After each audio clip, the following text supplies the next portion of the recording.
Selamat pagi, kami dari kelompok 9 akan mempresentasikan mengenai analisis aktivitas dan pendanaan. Analisis aktivitas pendanaan merupakan aktivitas bisnis yang biasa disebut dengan liabilitas ataupun ekuitas. Nah, liabilitas ini merupakan kewajiban pendanaan yang membutuhkan pembayaran uang, jasa, ataupun aset. Liabilitas juga dapat bersifat pendanaan ataupun operasi dan biasanya lebih tinggi daripada pemegang saham. Klasifikasi liabilitas dalam analisis aktivitas pendanaan melibatkan pengelompokan kewajiban perusahaan menjadi liabilitas jangka pendek yang harus dilunasi dalam waktu 1 tahun atau seperti utang dagang, dan liabilitas jangka panjang yang jatuh temponya lebih dari 1 tahun seperti utang obligasi. Analisis ini mencakup evaluasi struktur modal untuk memahami perbandingan antara utang dan ekuitas biaya utang untuk memastikan bahwa bunga yang dibayarkan tidak melebihi keuntungan, serta likuiditas untuk menilai kemampuan perusahaan memenuhi kewajiban jangka pendek. Selain itu, arus kas dari aktivitas pendanaan dan risiko keuangan juga dianalisis untuk memberikan gambaran tentang kesehatan keuangan perusahaan dalam kemampuannya untuk tumbuh. Oke, di sini saya akan melanjutkan untuk membahas mengenai liabilitas atau kewajiban. Jadi di sini itu kewajiban atau liabilitas itu dibagi menjadi dua. Yang pertama adalah kewajiban lancar dan juga ada kewajiban tidak lancar.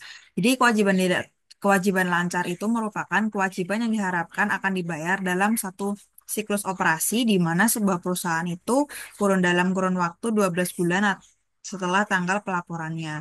Jadi secara konsep kewajiban lancar catat pada nilai jatuh temponya, bukan pada nilai sekarang karena pendeknya waktu penyelesaian hutang. Dan yang kedua ada kewajiban tidak lancar. Di sini kewajiban tidak lancar merupakan kewajiban yang diharapkan akan dibayarkan dalam jangka waktu lebih dari 1 tahun atau lebih dari satu siklus operasi normal perusahaan. Jadi kalau tadi kewajiban lancar itu dalam kurun waktu 12 bulan, yang kewajiban tidak lancar itu dalam waktu lebih dari 1 tahun dan juga dilunasi dengan aset yang ada. Jadi aktivitas yang timbul dari kewajiban adalah aktivitas pendanaan dan juga operasi. Analisis liabilitas atau kewajiban. Analisis liabilitas didasarkan pada catatan atas laporan keuntungan dan pada komentar-komentar manajemen dalam laporan tahunan serta dokumen-dokumen yang terkait. Jika kewajiban dinyatakan lebih rendah dari yang seharusnya, maka harus mewaspadai penyajian laba yang lebih tinggi dari seharusnya karena beban yang lebih rendah atau ditangguhkan. Sumber keyakinan lain adalah akuntansi berpasangan atau ayat berganda yang mencaratkan adanya jurnal penyeimbang antara perolehan aktiva, beban, atau kewajiban. Auditor merupakan satu sumber keyakinan dalam identifikasi dan pengukuran kewajiban yang menggunakan teknik seperti konfirmasi langsung. Selanjutnya ada leasing atau sewa guna usaha. Leasing adalah suatu perjanjian antara pemilik aset, lessor, dengan penyewa lesi, di mana lessor memberikan hak kepada lesi untuk menggunakan aset miliknya dalam jangka waktu tertentu. Sebagai imbalannya, lesi membayar sejumlah biaya sewa yang disebut dengan pembayaran minimum sewa guna usaha. Leasing menjadi alternatif pembiayaan yang cukup populer, terutama untuk perusahaan yang membutuhkan aset tetapi tidak ingin langsung membelinya. Lalu ada akuntansi dan pelaporan sewa. Untuk pelaporan sewa dalam akuntansi, lesi dapat mengklasifikasikan sewa sebagai capital lease atau finance lease apabila memenuhi salah satu dari kondisi berikut. Yang pertama, kepemilikan aset berpindah kepada lesi setelah masa sewa berakhir. Yang kedua, terdapat opsi bagi lesi untuk membeli aset di akhir masa sewa dengan harga yang sangat rendah. Yang ketiga, masa sewa mencakup 75% atau lebih dari umur ekonomis aset. Yang keempat, nilai kini dari seluruh pembayaran sewa, termasuk pembayaran minimum lainnya, mencapai 90% atau lebih dari nilai wajar aset, yaitu setelah dikurangi kredit pajak investasi yang masih dimiliki oleh lessor. Jika tidak ada satupun dari kriteria tersebut yang terpenuhi, maka sewa diklasifikasikan sebagai operating lease. Lalu ada juga klasifikasi lease. Lease itu dikategorikan menjadi dua. Yang pertama, operating lease. Operating lease itu tidak dicatat sebagai aset atau kewajiban dalam neraca. Lalu beban sewa juga diakui secara periodik sebagai beban operasional dan biasanya digunakan untuk sewa jangka pendek atau ketika resiko dan manfaat kepemilikan tetap berada di tangan lessor. Lalu yang kedua ada capital lease atau finance lease. Nah, untuk capital lease ini diakui secara penuh dalam neraca sebagai aset dan kewajiban, memberikan transparansi terhadap struktur uang perusahaan, dan lesi juga mencatat pembayaran lease sebagai kombinasi dari beban bunga dan pelunasan kewajiban. Lalu selanjutnya ada dampak operating list terhadap laporan keuangan.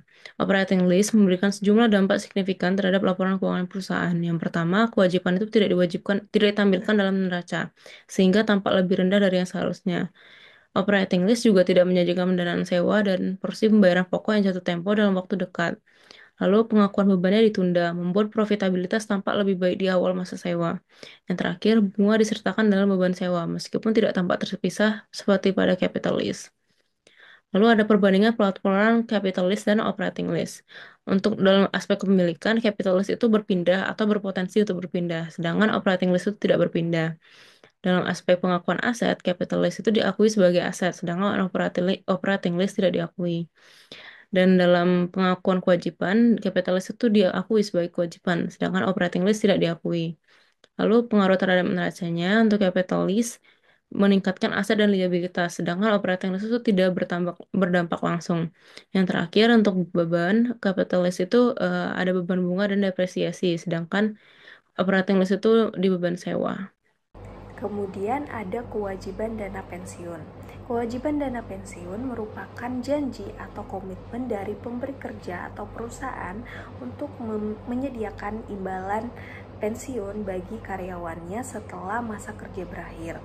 Komitmen ini diformalkan dalam bentuk program pensiun yang biasanya dikelola secara terpisah oleh pihak ketiga seperti pengelola dana pensiun.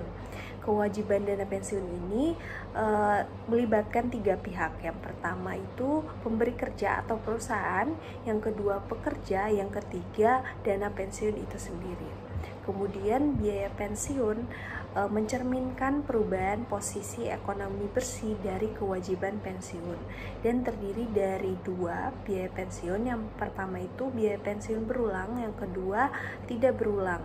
Nah, yang berulang ini ada 2, yaitu biaya jasa atau nilai kini atas imbalan pensiun yang dihasilkan dari jasa karyawan selama periode berjalan. Yang kedua, biaya bunga atau penambahan terhadap kewajiban karena waktu mendekati saat pembayaran. Kemudian dalam biaya pensiun tidak berulang itu ada keuntungan atau kerugian aktuarial akibat perubahan asumsi, misalnya tingkat diskonto. Yang kedua ada biaya jasa lalu, itu timbul karena amandemen program pensiun. Kemudian kewajiban dana pensiun ini diungkapkan dalam laporan keuangan dengan memperhatikan estimasi kewajiban berdasarkan asumsi aktuaria seperti tingkat diskonto. Kemudian juga pada pengembalian aktual dari aset program pensiun. Kemudian melihat dari perbedaan antara biaya yang dilaporkan dan biaya pensiun ekonomi dapat mempengaruhi laba bersih. Kemudian dalam implikasinya terhadap analisis keuangan, kewajiban pensiun ini ketika tidak tercatat secara wajar dapat menyebabkan penyajian laba yang menyesatkan. Kemudian pada perataan biaya atau smoothing digunakan dalam pelaporan untuk menstabilkan beban pensiun, tetapi bisa menyembunyikan beban aktual. Kemudian dalam praktik terbaiknya, biaya manfaat pensiun ini sebaiknya dihitung dan dilaporkan secara ekonomis dan realistis untuk menilai risiko dan kewajiban perusahaan dengan tepat.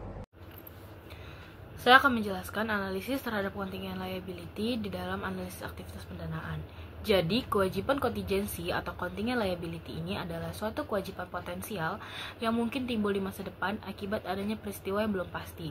Di dalam analisis laporan keuangan, khususnya pada aktivitas pendanaan, pemahaman tentang kewajiban kontingensi ini sangatlah penting karena bisa berdampak besar pada keuangan perusahaan.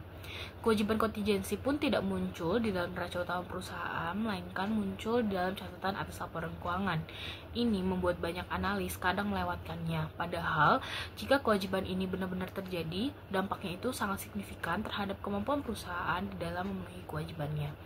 Contoh kewajiban kontingensi ini antara lain ada tuntutan hukum yang sedang dihadapi perusahaan, jaminan produk, jaminan atas utang pihak lain, atau kewajiban lingkungan akibat operasi perusahaan. Nah, semua ini belum pasti terjadi, tapi perusahaan perlu tetap untuk mengantisipasinya.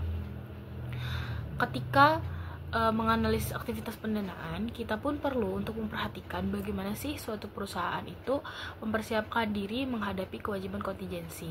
Nah, perusahaan mungkin perlu menyiapkan dana cadangan atau memastikan memiliki akses ke sumber pendanaan yang bisa saja digunakan jika kewajiban tersebut itu benar-benar terjadi. Analisis kewajiban kontingensi pun melibatkan dua hal utama. Yang pertama itu menilai kemungkinan terjadinya peristiwa yang memicu kewajiban tersebut. Lalu yang kedua itu memperkirakan besarnya kewajiban jika benar-benar terjadi. Meski penilaian ini sangat subjektif, analis pun bisa menggunakan data masa lalu, tren industri, ataupun pendapat ahli sebagai acuannya. Kewajiban kontingensi yang berdampak pada rasio keuangan pun penting, seperti rasio hutang terhadap ekuitas atau debt to equity ratio. Jika analisis hanya melihat kewajiban yang tercatat di neraca, maka gambaran tentang risiko keuangan perusahaan pun bisa saja tidak lengkap. Analis yang teliti biasanya akan memperhitungkan kewajiban kontingensi, terutama yang kemungkinan terjadinya tinggi. Perusahaan dengan kewajiban kontingensi yang besar biasanya dianggap lebih berisiko oleh investor dan juga pemberi pinjaman. Akibatnya, mereka pun mungkin harus membayar bunga lebih tinggi saat mencari pendanaan, yang berarti biaya modal mereka meningkat. Nah, ini dapat mendorong perusahaan untuk lebih mengandalkan pendanaan dari dalam perusahaan daripada pendanaan eksternalnya.